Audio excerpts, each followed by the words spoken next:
Because I think a little bit here about what happens at the Morning Joe table. I think the history of this moment is the big story today. I think if there were viewers or people coming right now expecting to see hysteria or glee, there's nothing to report on. We don't know what is in this indictment. And so for those who are, screaming and crying on the air about weaponization of the government or collusion with the Biden White House or all sorts of other things that have led to this moment that are baseless, completely baseless, it's not responsible.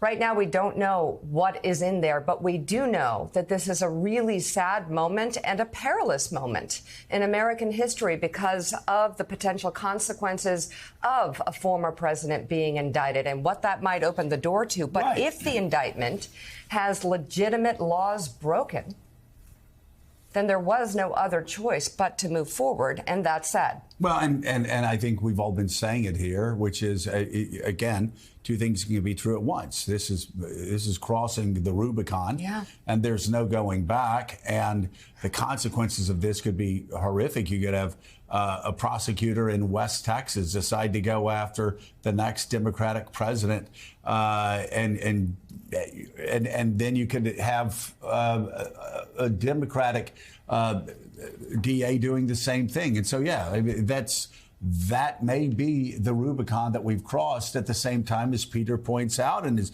John's pointed out, you also have the very, very American concept. And there are those of us who still actually believe in America, love America, and want to defend the rule of law in America, despite of the fact that a lot of people love a former game show host who started riots and behaved abhorrently. There's a lot of us that still believe that in this country, no man is above the law.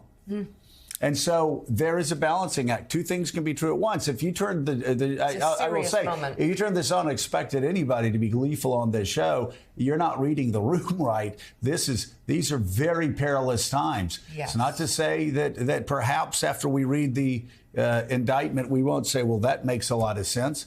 But there is so much at stake, so much on the line.